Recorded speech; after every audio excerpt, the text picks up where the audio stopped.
So finally we're on to habits. So just to recap, as we always do in our integrate section, is we're looking at the cue, response, reward cycle. So again, the cue triggers, the response happens, and the reward is delivered, and that reinforces the cue. So think about some of our practices that you've got into the habit of and start to unpick those objectively. So you've probably identified from the last lesson, you've identified some key habits that are high impact and high influence, and these are the ones you want to concentrate on. Remembering again what we said about keystone habits, so think about what is the most high impact and high influence habit that I can do, and also remembering to start small and integrate them gradually over time. What you're looking to do here is really put in place this thing into your routine, and then you can grow it from there. But where we usually fail is we try and do too much, too big, too soon. So start with something small and grow it from there. So to unpick with some of these work-life boundaries habits that can happen is, what is the cue? So if it is something that like your phone goes off or a notification comes in, or you never really shut your laptop and so you walk past and you glance it and you see there's an email from so-and-so in the other department, whatever that might be, whatever the cue is, it might just be even seeing your laptop, it might just be even seeing your phone, it might have been so reinforced that the cue is just the presence of the technology around you, in which case, can you reduce that cue? The behavior will disappear if the cue disappears, okay? So what we're trying to do is reduce the amount of time we're around these physical cues. So when we were talking about physical space, when we were talking about boundaries, we're thinking about, okay, how can we create physical space, distance, from us, from our work? Is it the technology that's around us? Is it the reminders? Is it the things that we've got, the notifications, pings, dings, texts at whatever time of night from your boss? These are the things that you're looking at. Can I reduce them? Can I have periods of time where I'm just not exposed to them at all? Will this help me create better work-life boundaries? The habits also of saying yes when you mean no, these are habitual. So this is a habitual communication response that happens. So somebody asks you to do something, you feel a little bit uncomfortable and you feel like, oh, I suppose I should, because I don't want to disappoint them, or I don't want to seem that I'm ungrateful, or I don't want to say no to them, because I always want to be doing things and helping people and contributing to the business. So this discomfort means that by saying yes, the person leaves, and so you get the reward of feeling like, oh good, great, they've gone. But then secondly, you're like, oh damn it, I don't have time. I don't know where I'm going to be able to do this. So these are habits as well. So thinking about some of the cues that cause your boundaries to be breached, cause that work-life boundary to be breached, cause that your energy to be reduced, cause your attention to be distracted when, or your attention to be elsewhere when it really should be on your home and your friends and your family and your health and your well-being. Think about what are some of those cues, what can you do to mediate and alleviate those? So that's the first question, is just look at all of your cues and think about some of the habits that you've identified from the identify section yesterday, and think about what are some of these habits and what are the cues that happen, and write out what the cues are.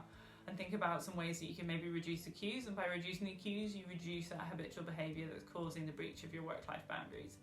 The next one is thinking about the response. So what is the response? What is it doing? What is it that you do in response to these cues? So if it is that you can't really avoid the cue, for example, maybe you work from home and you don't have a home office, so the laptop is always there.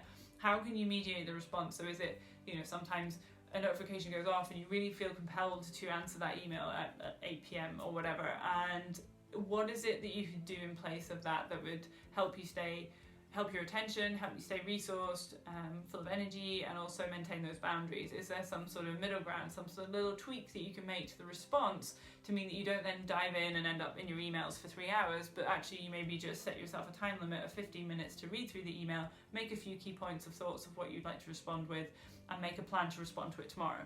If that becomes the new response, you're still delivering in a way some degree of a reward. You're still sort of that worry about, oh my gosh, I don't know what that's going to be about, has been alleviated. You've realised that email is about this, and you've written out some key points, you're going to take action on it, and you've made a plan for tomorrow, rather than diving in and responding straight away, which we all know those emails sent at 8 p.m. at night are probably not the best ones that we're ever going to send. So is there some sort of premeditated responses that you can think about that you would put in place to work on that work-life boundaries and work on that? Is it that sometimes you get the cue is maybe a notification or a ping come through on social media, because part of running your business or part of doing your job or whatever is dealing with that. Is it that you just make preset times when you go and do that, and you turn the cues off, and then you go in and you deal with all of the notifications in a batch like that? That might be some way that you do it.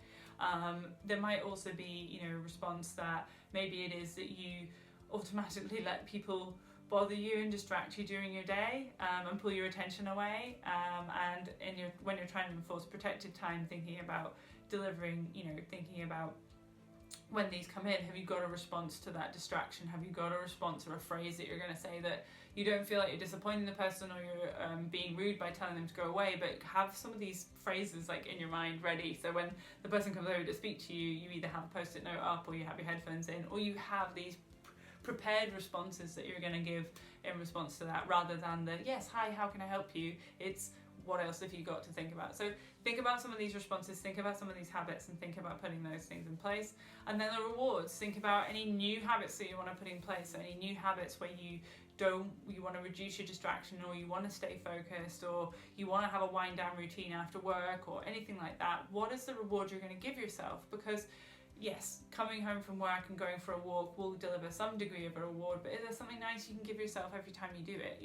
Is it a nice walk, or is it you can walk around past your favourite bakery, or is it you can go for a walk and sit in the woods, or listen to a really fun podcast, or listen to your favourite music, or come home and make yourself a really nice cup of tea or herbal tea, or whatever your reward is. Just remember, it's got to be a reward for you. It's got to be something that you crave, because by craving the reward, you're going to do the action, you're going to do the response, and that will help reinforce the cue. So if the cue is coming home, for example, then the response is going to be you're going to go for a walk, and the reward that you get is maybe you have a couple of biscuits with your cup of tea when you get in the door.